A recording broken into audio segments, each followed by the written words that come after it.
Yo empecé a trabajar en Filmoteca en el año 76. Empecé en Barcelona, porque yo vivía entonces en Barcelona, y empecé a colaborar. Empecé a colaborar en la Filmoteca, que era una institución todavía como muy en precario, y estuve del 76 hasta el 81, y en el 81 me trasladé a Madrid. Entonces en Madrid ya es cuando la Filmoteca cogió más impulso, ya se creó una plantilla y empezamos a poner en marcha lo que ahora es Filmoteca. Se empezó primero en la de Salavilla, que eran los locales que el Ministerio de Información y Turismo cedió, que era la antigua Escuela de Cine, y allí estuvimos durante 20 años, que ya se construyó este edificio, y nos vinimos aquí. Yo vivía con mis abuelos, era muy chiquitita, y iba con mi abuelo a todas partes. Y entonces mi abuelo me llevó al cine, y entonces me llevó a ver El Chico, de Chaplin. Entonces yo sé que tenía 3 años, porque una vez que dije, pues yo recuerdo, ¿cómo que te acuerdas? Sí, pues me acuerdo incluso del cine, que es un cine muy antiguo, que era de los primeros cinematógrafos de Madrid, ya está transformado, sigue existiendo. Y bueno, pues mi abuelo me llevó a ver esta película con 3 años, y a partir de ahí, pues mi abuelo me llevaba al cine periódicamente, 2 veces a la semana normalmente, un día entre semana y luego los fines de semana. A partir de ahí, bueno, en mi casa ha habido siempre muchísima afición por parte de la familia paterna, y bueno, pues los cines eran un sitio donde se vivía, ¿no? Era un sitio donde los niños podían corretear, jugar, estar en plan salvaje, se estaba calentito, se estaba bien, iban las familias enteras. Yo a veces pues eso iba con mi abuelo, otras veces iba con mis padres, y luego claro ya vas formando el gusto de forma inconsciente. Por ejemplo, odiaba que me llevasen a ver las películas de niños, ¿no? Las de Disney. Pues a mí me decían, vamos a ver la última película de Disney, y yo lloraba. Yo ya lloraba desde el día que me lo anunciaban, iba llorando. Y porque no me gustaban nada, los dibujos animados nunca me gustaron, me han gustado mucho más mayor. Y entonces yo quería ver películas pues, normales. En aquella época la censura realmente era como si ibas a los cines de barrio. Los cines de barrio, bueno, tenían como una especie de permisividad, que prácticamente se podía ver casi todo, que no fuera así demasiado para adultos. Entonces, bueno, normalmente los programas que veías, si ibas con en mi caso con mi abuelo, pues por ejemplo los western. Yo creo que la gran afición de todos, y el descubrimiento del mundo, de que existía algo enorme, grandioso, las praderas, los grandes espacios abiertos, los caballos, los indios, por supuesto, y ese tipo de caballería, bueno, pues fue descubrir el western. Había pequeñas revistas infantiles que también eran sobre cine, estaban las revistas fotográficas y cinematográficas para adultos, pero luego también había como tebeos para niños. Había unos, por ejemplo, para las chicas, uno que se llamaba Sisi. Entonces era Sisi, evidentemente estaba vinculado al personaje de la emperatriz de Austria, a la serie de películas que se hicieron en los años 50-60.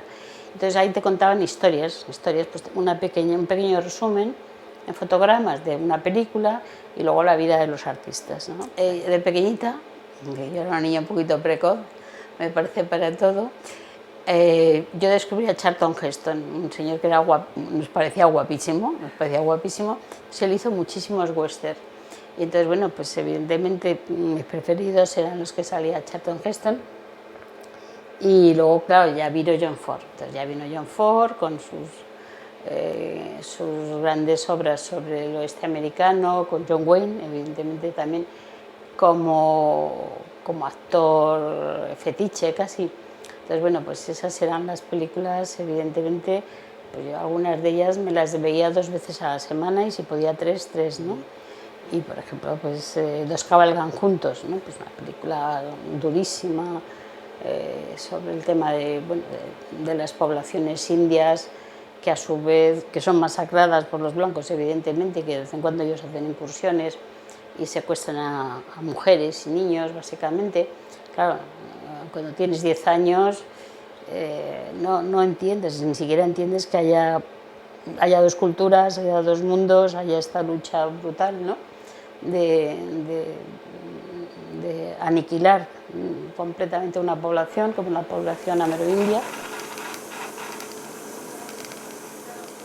España estaba saliendo de una posguerra durísima y de una crueldad tremenda, más allá incluso de la propia guerra, de los 3 años de guerra. La posguerra fue tremenda porque todas las familias estaban implicadas, todas las familias, fuesen de un lado, fuesen de otro, habían sufrido auténticas desgracias, tragedias, calamidades. Entonces, bueno, de esto no se hablaba. La frase típica de aquella época era: de esto no se habla, que en realidad era una atmósfera cerrada, cerradísima. Entonces el cine para todos, evidentemente, suponía el poderse ir a un espacio donde no te controlaban, donde estabas en compañía de otra gente, que tampoco era habitual, porque la gente reprimía mucho sus relaciones, o las tenía un círculo muy cerrado, por los motivos lógicos. Entonces el cine era un poco una especie de sala de estar general. Evidentemente el cine era un poco ese punto de encuentro que, claro, hoy yo entiendo que es imposible para una persona joven hacerse idea de por qué significó tanto en nuestras vidas el cine, ¿no? El ir a un sitio libre, de alguna forma, ¿no? Yo creo que la censura intentó por todos los medios bloquear y cerrar cualquier información procedente de lo que fuera externo a ella misma, y no lo logró porque, bueno, la censura podía ser muy rígida o podía ser muy cruel, porque en muchos casos era cruel y estúpida. Por ejemplo, todas las peleas de Berlanga, aunque era un hombre muy independiente, pero bueno, estaba dentro de los cauces y de las normas un poquito de la época.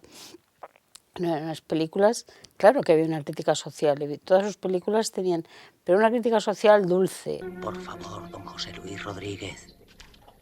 ¿Ha muerto? ¿Qué? ¿Ha muerto? ¿Es usted don José Luis Rodríguez? Esta es mi señora. Venga conmigo a la barca.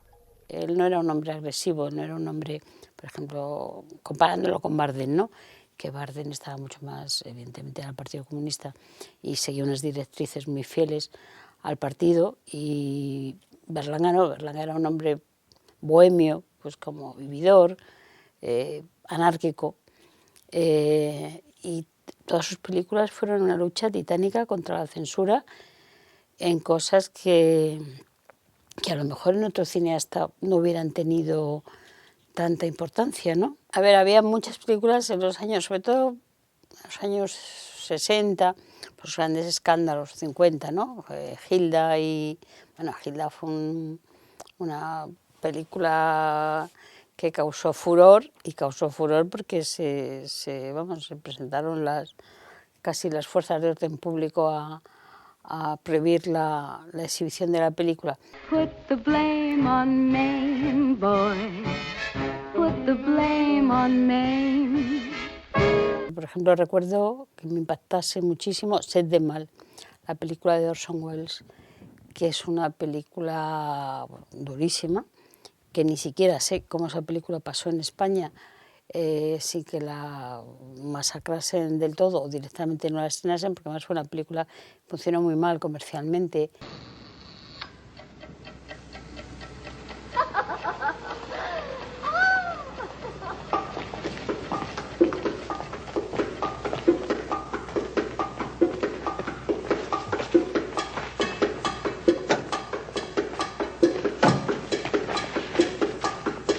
Con la muerte de Franco en el 75, ya Franco está muy malito, gobierna pero realmente no hace nada, tiene un consejo de ministros y unos ministros que ya llevan tiempo gobernando realmente y dirigiendo el país.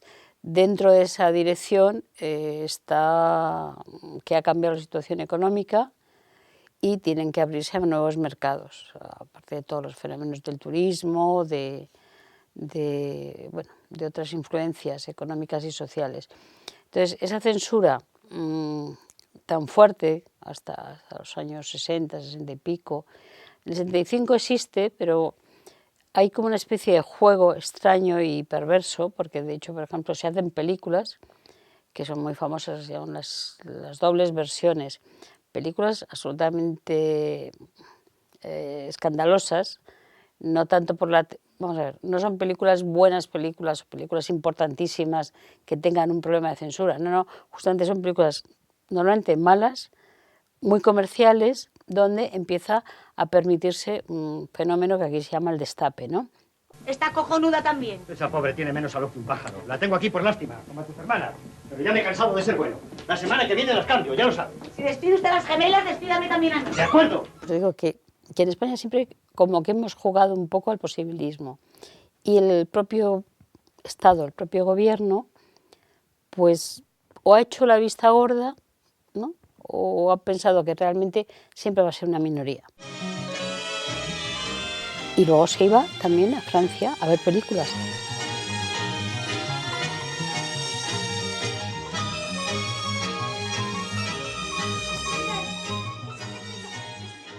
Soy una persona infinitamente afortunada y siempre lo he pensado por, bueno, primero haber descubierto esta pasión. Evidentemente tengo otras, me gusta, leo muchísimo y me sigue gustando leer. A veces pienso que tanto como el cine, pero bueno, son como dos pasiones distintas, se puede tener varias. Y entonces el cine en mí siempre ha sido una constante. Me he rodeado, claro, curiosamente, por el hecho de ser mujer, o sea, normalmente si hubiera sido hombre lo hubiera tenido más fácil, porque bueno, los chicos se reúnen por afinidades más propias, que pues el cine puede ser jugar al fútbol. Evidentemente las mujeres en ese momento tampoco estábamos destinadas a grandes papeles, entonces siempre vas como un poco como colándote por la puerta de atrás. Y entonces empecé, en ese momento la Filmoteca, dependía de la Filmoteca de Madrid, la Filmoteca de Barcelona, era como una sucursal, todavía no se habían proclamado las autonomías, y teníamos pues una pequeña oficina y una sala de proyección. Y bueno, pues salí de Filmoteca de Barcelona y vine a trabajar aquí a Filmoteca en Madrid. Y bueno, pues desde entonces, yo estoy hablando del año 81, 82 aproximadamente, pues ya me vinculé al equipo de Filmoteca. Entonces yo he pasado por distintos departamentos, pero al final es curioso que he ido a dar el sitio que más me gusta, que es la investigación, que es atender a los investigadores, a todas las personas que quieren saber algo de cine. No solamente cine español, cine extranjero, porque van a hacer un libro, van a escribir una tesis, van a hacer un artículo en la revista, o gente de la calle que de pronto pues, te pregunta esto de, oiga señorita, hay una película de la cual no sé el título, ni sé cómo se llama, pero que pasaba en los años 30 y que salía uno vestido de torero. Pues es que ese señor era mi padre o mi abuelo. Y entonces, bueno, pues intentas un poco a ver si te da algún dato más y ya pues a veces, bueno, yo tengo afortunadamente todavía buena memoria, he visto mucho cine y sobre todo tengo buena memoria, entonces pues a base de buscar y de pensar, pues a ver, años 30, uno que salga de torero y que transcurra en no sé dónde, bueno, pues a veces dices, pues puede ser esta película, entonces la pones en la moviola o en el vídeo y sí, claro, resulta que es y bueno, la gente se emociona, ¿no?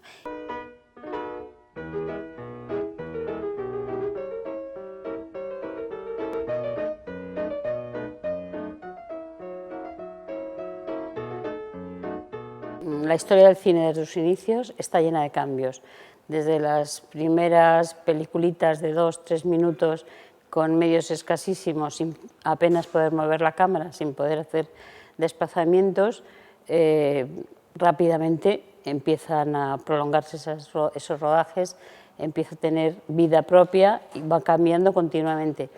Si pensamos en las grandes producciones ya donde se rueda afuera, donde la gente se asusta pensando, bueno, esto es otra forma, es otro espectáculo, el cine para las masas, que va a ver la salida del tren o la llegada del tren a la estación o la salida de los obreros de la fábrica.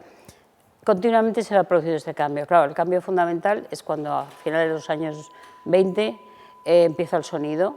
Grandes directores, grandes intérpretes piensan que esto es la muerte definitivamente del cine, que el sonido va a acabar con el cine, cuando en realidad, claro, lo que hace es el gran despegue del cine. Luego se pasa al color, o sea, continuamente la historia del cine va sufriendo transformaciones y siempre parece que cada cambio, en lugar de mejorar, va a suponer su muerte. Sabemos a 100 años después que es justamente el contrario. El público ha cambiado. Cuando empezó la televisión, evidentemente también era otro público, y los viejitos se horrorizaban pensando que la tele era algo casi diabólico, ¿no? Que había ahí unos enanos metidos en la pantalla que salían y ahí maniobraban. Les parecía algo totalmente inédito para ellos. La gente más joven, evidentemente, se adaptó más. Todos los cambios, luego llegó el vídeo. Bueno, pues el vídeo fue otro paso más. Evidentemente ahora lo que tenemos es algo que es maravilloso, que es la posibilidad de acceder a cualquier información y disfrutar de ella. ¿Qué se pierde? Pues hombre, quizá lo que sí que se va a perder es la forma de ver el cine, o sea, la liturgia, el ir a ver una película como ir a misa o ir a un acto casi eucarístico, pues posiblemente esto se va a perder. Si pensamos, nunca ha habido tal afición, por un lado al cine, llamamos cine en general a cualquier medio audiovisual, esté rodado en soporte de 35 milímetros, que cada vez va a ser más difícil, más caro, dejan de fabricar en el año 15, los fabricantes de película analógica ya han dicho que dejan de fabricar, pero bueno, están las maravillosas cámaras que desde por 100 euros, 200, 300 te puedes apañar una camarita, o incluso los teléfonos cada día más sofisticados en los cuales puedes rodar una película. Entonces, esto a mí me parece maravilloso y creo que es el futuro. Que, por ejemplo, en el año 80, más o menos 80, había una o dos universidades que daban estudios de cine, y ni siquiera eran específicamente de cine, era Facultad de Ciencias de la Información, donde había desde publicidad, relaciones públicas, periodismo y cine. Pensar que ahora prácticamente, hablo de España, por supuesto aplicable con más amplitud a otros países. En España casi cada campus tiene una asignatura o tiene directamente una carrera. Entonces, los nuevos medios como es Internet permite que tú haces con el teléfono, con una camarita, tu corto de 1 minuto, de 3, de 5 y lo cuelgas. Entonces pienso que es maravilloso, ¿no? Que haya esta versatilidad, que haya esta facilidad, que haya este acceso, que no tienes que ser rico. El cine siempre ha sido un poquito de ricos. Evidentemente un obrero no podía hacer una película porque tenía que ganarse la vida y desde luego no le quedaban ni tiempo ni ganas y mucho menos dinero para hacer una película. Y ahora cualquiera puede hacer una película. Mejor o peor dependerá de su talento, no solamente del dinero. Entonces a mí me parece que hemos ganado todo. El cine nunca se ha considerado un objeto de conservación, o sea, no se ha considerado patrimonio. O sea, a estas alturas, hace muy pocos años, la UNESCO dictaminó que el cine es patrimonio de la humanidad. O sea, el cine es la memoria viva de todo lo que acontece de 100 y pico años para acá. Nadie, ni instituciones, ni ministerios de cultura, salvo un pequeño grupo de fanáticos del cine, pues de gente que ha amado el cine, no directamente que hiciera cine, sino que amaba el cine, veía el cine, sí que pensaron en la posibilidad de que esto había que guardarlo, que se conserve una fotografía, maravilloso, que se conserve un zapato, fantástico, que se conserve la casulla del obispo de no sé dónde del siglo XIII, o una estatua, o un mármol, o una policromía en madera, pero que el cine se ignore completamente es algo impensable, es impensable, ¿no? En una cultura como la occidental, o bueno, en otras culturas. Pero digo occidental porque es donde básicamente el cine ha tenido más estudio, más difusión. Entonces, por propiciar que ahora esto la gente se conciencie es dificilísimo, porque mucha gente ya no va a conocer el cine. O sea, es que ni siquiera va a conocer el soporte. Cuando la gente viene a la filmoteca y te dice, bueno, vengo a ver una película, y claro, piensan en el vídeo. Ni siquiera saben que hay un soporte analógico 35 milímetros o 16, podría ser Super 8. No lo han conocido, no lo conocen. O sea, no tienen el concepto. Esto es como el chiste siempre, ¿no?, de los niños que decían pintaba un pollo asado. Bueno, pues es exactamente.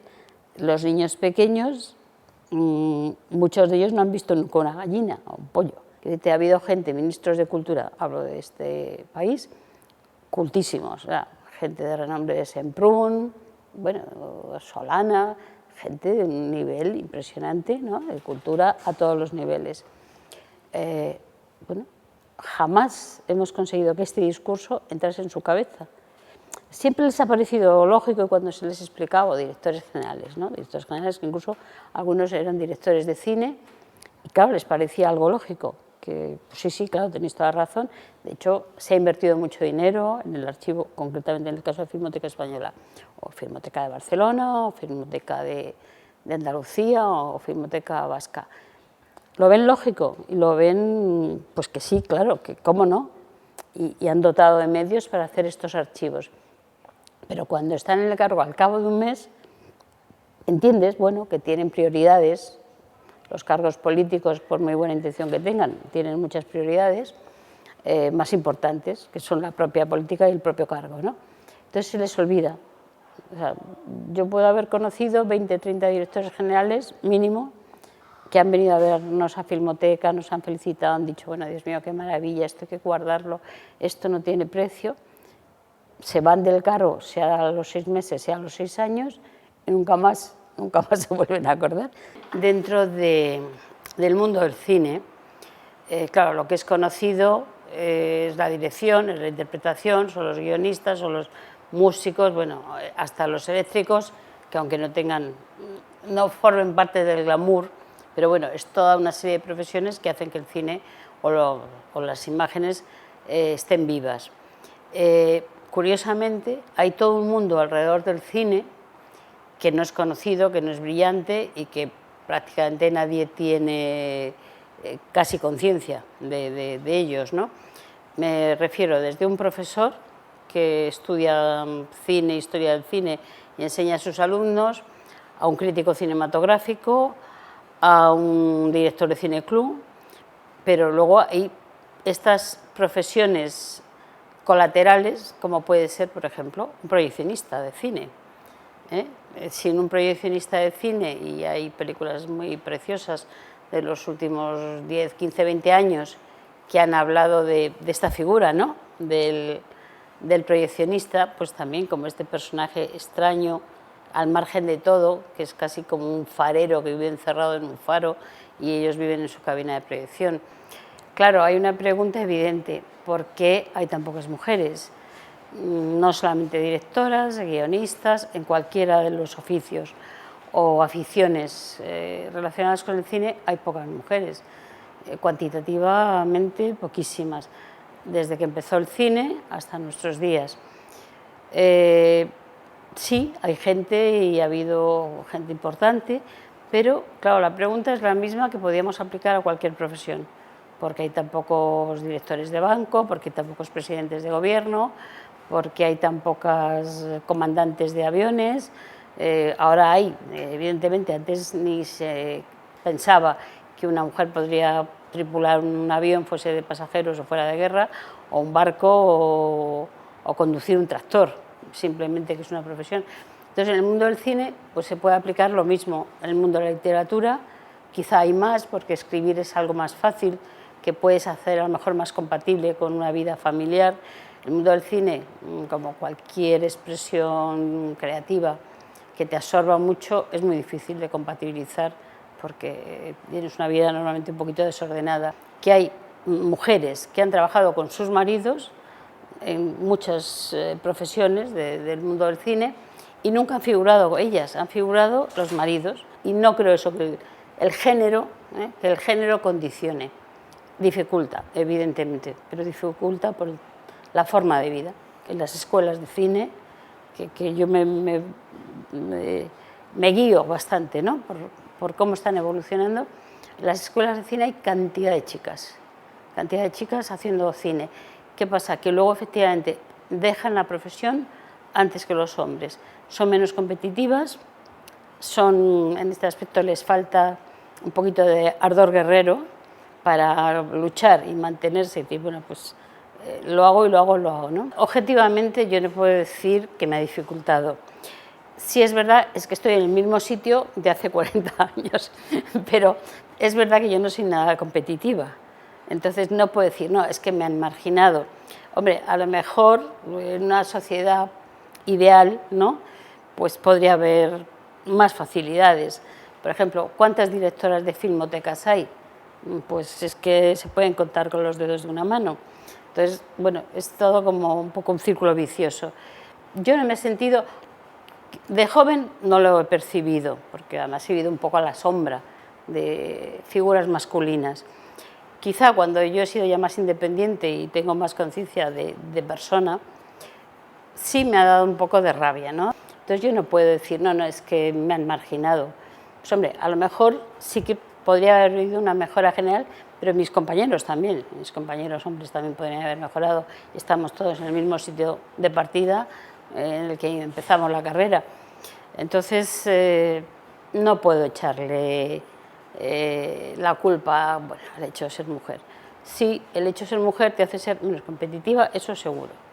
Y claro, pues te quedas siempre un poquito en segunda fila y a veces sacrificas también un poco tu persona en aras de otra persona que normalmente suele ser un hombre. Yo me queda poco tiempo para seguir trabajando. Bueno, quizá podría prolongarlo un poquito y me gustaría que alguien joven más o menos, pudiera seguir haciendo mi trabajo, porque primero es un trabajo precioso, es un trabajo de compartir y es un trabajo útil. Y el cine es un poco el compendio de lo que sucede alrededor, ¿no? El cine es la imagen, el cine es la literatura, el cine es la música, el cine es la vida, ¿no? En el fondo, el cine es la vida, o es la imitación a la vida, que es uno de los grandes engaños maravillosos. Quizá muchas de las personas que nos hemos enganchado al cine, de alguna manera, y algunos amigos, y tanto seas director, como seas guionista, como seas historiador o como seas documentalista, creo que el cine es esto, confundir a veces incluso la realidad con la ficción, la vida con el cine con la vida. Yo muchas veces digo que el cine es la imitación a la vida, no es la vida, es la imitación a la vida, que es una imitación preciosa, porque entre otras cosas te puedes permitir todo. Si hace frío, pones aire acondicionado. Si eres pobre, puedes llevar un abrigo de pieles. Si eres analfabeto, puedes escribir Crimen y Castigo. Entonces, bueno, pues eso es la imitación en la vida, pero que ojalá todos pudiéramos tener esta posibilidad, ¿no?, de acceder a esta vida de sueño, de fantasía.